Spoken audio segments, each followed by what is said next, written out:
All right, guys, so today I'm going to go over the Swampfox Warhorse and kind of what I think of it so far. I've had it for a few months now, played around with it, taken it to the range a few times, and I'm going to kind of go over what I like and what I don't like about it.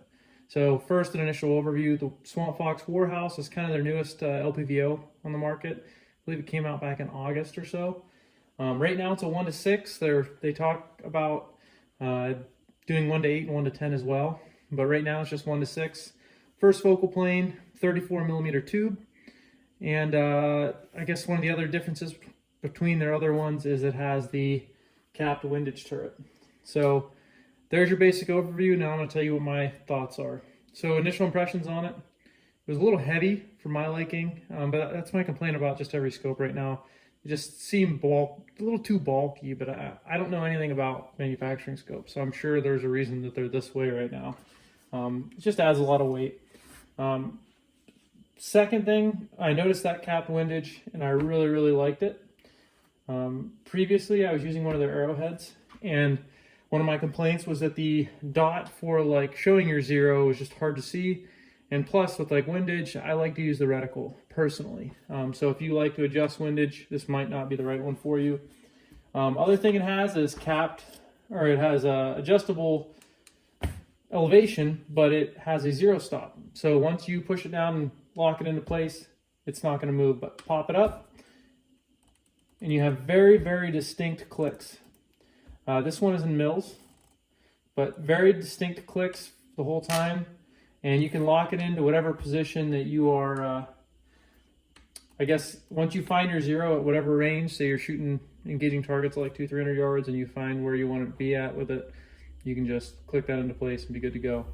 Another part of I guess my initial thing with this is, as with all Swampfox, one thing they do awesome is they include just about everything you need. Well, they do include everything you need. Flip-up scope caps, tools, everything you need to maintain this optic and get it mounted. This is a Swampfox Freedom mount too. I have no complaints there. Obviously, it works a great setup for this. So now what I kind of went over what I liked about it. Now I'm going to go over what I don't like about it. First and foremost is the reticle. And I will I'll cut in a clip of what the reticle looks like. But I couldn't fall in love with it. So the reticle is called their Dragoon Mill reticle. And what I didn't like about it is that 1 power, it is very hard to see unless you have illumination on. It's like very small. At 6 power, it's great, but even the graduations are a little hard to read, the numbers on there, especially when it's illuminated. There's like a little fuzz, it seems like, around the numbers. Very small. Again, it might not bother some of you guys, but I just wasn't a fan of it. Where I really found this rifle to shine was between 2 and 4 power. I liked the reticle size a lot there, and it was quick. But at that point, you're kind of negating the reason why most people get LPVOs and having 1 power. Again, that reticle, it just seemed like it got lost, and this is completely my opinion as far as what works for me in the area that I'm in. A lot of clear cuts and stuff like that. That reticle gets lost easily in brushy areas, all that kind of stuff. Yeah, you can have it illuminated, but even then, which I'll get into in a minute, the battery life wasn't as good as I'd expected it. So I guess I'll go into battery life since I'm here. Keep in mind, the red dots that I am used to, like I have an Aimpoint micro that has like a 5 or 6 year battery life. So obviously you can't have that in every optic, but that's kind of what my baseline's been set at. So sometimes I leave dots on when I shouldn't. But anyways, I decided to test this one because I actually left it on by accident and came back to it, and it was out. So I was like, oh, that seemed like it was quicker than I would have imagined. So I put in fresh battery in it, brand new one that I just bought. I think it was like an Energizer or something, so a good quality one. Turned it up to, I went to 10. It's either 10 or 11, so this goes up to 12, but I went to 10 or 11. And the reason I did that is that's the illumination setting that I found that I liked the most for all like settings. It even works pretty well in the snow, so it's bright enough in the snow at that level. So I put it on there and I just left it on, and in about 2.5 weeks, it was gone, or it was burnt out.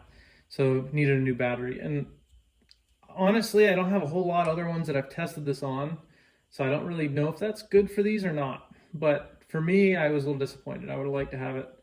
I'd like to look in there after 2.5 weeks and seen that it was still full bright. But anyways, that's, again, that might not bother you at all. So normally with LPVOs, I don't even use the illuminated reticle that often, just because I like the reticles the way they are, and I just don't see it necessary. I don't do a whole lot of night stuff. But with this one, again, at that 1 power, you almost need it for it to be a quick reticle.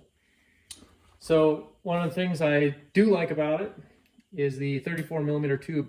While it is a little bulky, you're letting a little bit more light in.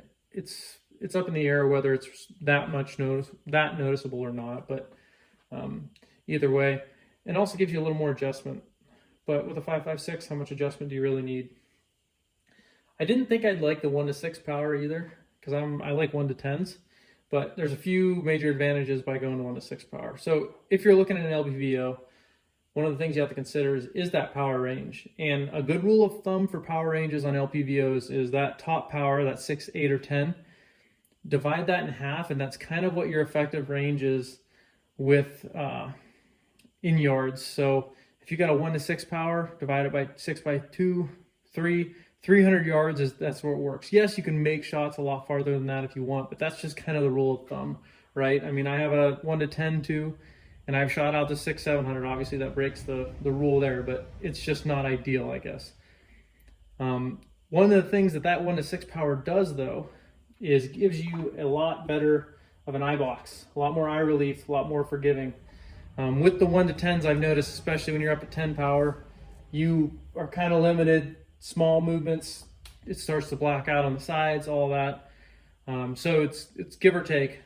Kind of look at where you're going to be using it, all that, and determine what's best for you. This isn't one of those things that's going to work for everybody as far as one zoom range works for everybody. Here, I can make longer shots.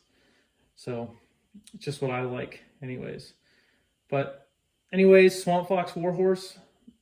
I hope this didn't sound like a negative video, because I'm really not trying to make it. I do like the optic. There were just some minor complaints with it. And the reticle was the biggest one I really wasn't super satisfied with. And honestly, it might be something I just spend more time with, and I do like it more. So we'll see as time goes. But if you guys have any questions on this, or if you have an experience with the Swampfox Warhorse, please let me know in the comments, because I'm curious. I've had a good experience with Swampfox stuff so far. But I probably haven't put it through as much stuff as some of you guys have. So yeah, let me know in the comments what you think. Thanks for watching.